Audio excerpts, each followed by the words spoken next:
this hair is high maintenance. But since I have it, I can take it off at night. It's easier to wash it. You can just stick it in your sink and let it sit there. You can really comb it out and condition it and everything. More so having a sew-in. With a sew-in, you sleeping on it. You know, when you get in the shower, it's getting wet. You can take it off before you get in the shower, or you can leave it on. You can sew this onto your hair. In school, I was sewing people. I was doing half-wigs for people and sewing it on their hair. So braid a big old braid around your hair and then just sew the wig on. Like, basically that, and you have a sew-in. Like, sew-ins are like, so 2001. Like, seriously. Sew-ins, I'm real lazy. I would quickly make me a half-wig, because if I was doing a sew-in, I would sew it in just like I got it in my hair now. And people either think this is my real hair, or they think it's a sew-in. They don't believe it's a half-wig. I just stopped telling people it's a half-wig because they be touching my hair trying to be like, no, you're lying, that's a sew-in. But it's a half-wig or a cap, whatever you want to call it. But it's just easier to manage when it's on a half-wig.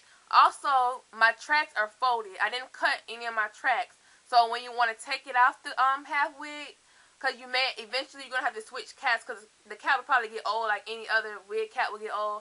And you probably need to switch it and get another cap and sew it onto there. Or you can take the hair off. You can even sew the hair as a sew-in. You can do so much with it being on a half wig. Just because on the half wig don't mean you're going to have to throw the whole wig away. No, you just take some scissors, cut the hair off, because the entire track is still connected. It's only a few pieces like right up in here that are glued, not glued, but that I cut when I had it glued to my hair.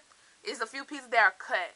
But other than that, it's like one entire track. I just folded it and sewed. Fold and sew. That's all I did, and it's on the cap. It's not going anywhere. I have a lot of pins. Well, not a lot, but I have like 3 pins right here, 2 over here, and probably like 1 here and 1 here. And it looks like it's growing out of your head. So, also with a half wig, you put your mushrooms up if you want it high. You can take your mushrooms down if you want it low. If you want to switch it up, you can just take more hair out in the front. You can put it up in a ponytail if you leave hair out in the back. You can make it, do a side style with it. It's a lot you can do with it being on a cap, in my opinion.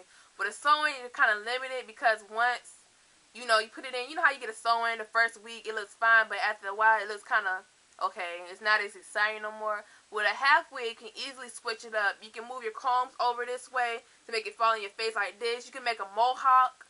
Yeah, you can really make a mohawk with the half wig cap if you have one with a drawstring. This one doesn't have a drawstring, just have 2 big old combs in the front and the back.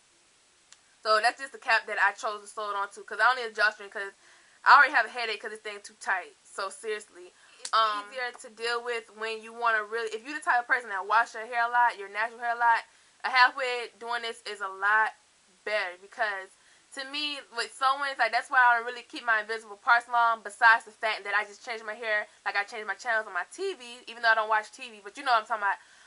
I like my hair to breathe. I like to feel my hair, I like to be able to scratch it, I like to be able to wash it when I want to, but when I have the invisible part and stuff, it's like I'm limited. It's like, okay, dang, no water can touch this hair. Like, I cannot have no water touch my hair, because it's going to mess up the wrap, it's going to mess up my bob, so that's really why I can't really I don't choose not to keep it sewing a long time. But of course you can wash it if it's a sew-in, of course. But sometimes when you're natural and water touches your hair and you have a sew-in, if you don't take it out, I say within a month, when you finally take your sew-in out after you washed it so much, your hair is you're gonna see a lot of shedding. I don't know if you see that when you take your sew-ins out and you're natural, because when your hair gets wet, your new growth is coming in basically. So when your hair gets wet, all that new growth is growing in crazy. It's like growing in like this.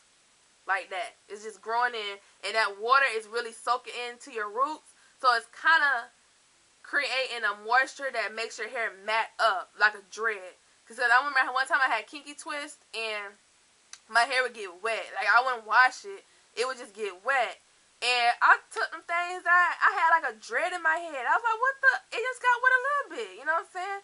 So your hair really kind of sort of gets wet, causing it to mat up. So when you take it out, it doesn't mean you're going to get a dread. Don't think your hair is going to dread up if you keep your sew-ins long, you're natural. I'm just saying, if it doesn't dread up majority of the time you'll see a lot of shedding, because your hair's been, you know, under that weave so long and it's getting wet and you're washing it and stuff. So it's kind of shedding a lot. You know, that may not happen to everybody. I'm not a professional. I don't know. It just sound right, don't it? It just sound right. I don't know. So that's all I do to my hair. I flat iron it one time, and then no more heat is added. I use my phone like rollers, like I said, my phone rollers, and I put a headband on to make it stay flat like this. But lately, I haven't been putting a headband on the front of my hair because I like to have that, you know, the baby hair effect. Since it's Virgin Indian hair, it don't really need to be perm straight. But I just use this, and I put a silk bonnet on my hair at night. So also, like I said, you can braid your hair underneath if you want. You can put it up if you want. Right now, my hair is just under a wig cap. There's no too mushrooms in my hair. It's just under here because my hair is so thick now. I can just put it under. So that's why I probably lower than usual. So that's about it. I still love this hair a lot. I'm supposed to order some other hair from this girl I know that sells it. Not saying much about it yet because I don't have the hair yet, but I'm so excited. So she's supposed to contact me with more details about it. But other than that, I'm definitely satisfied with TiffanyHair.com.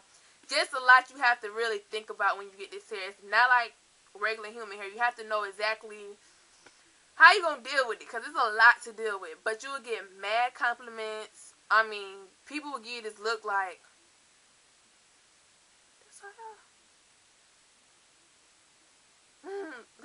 like they will look at you like, seriously. Like, no offense, but I've been getting a lot of looks from that from white people. Like, they look like, what the? That's a black girl with hair. Like, she got a lot of hair and she black. That's the kind of look I get. Like, it's so funny. But yeah, they love it too. Like, if you're white, if you're Puerto Rican, if you German, England, Brazilian, whatever, you will love this hair too.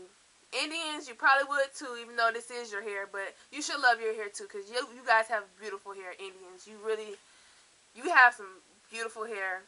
You Indian people love it. So yeah, that's about it. I hope that helps. That's my update, and I'll holler at y'all later.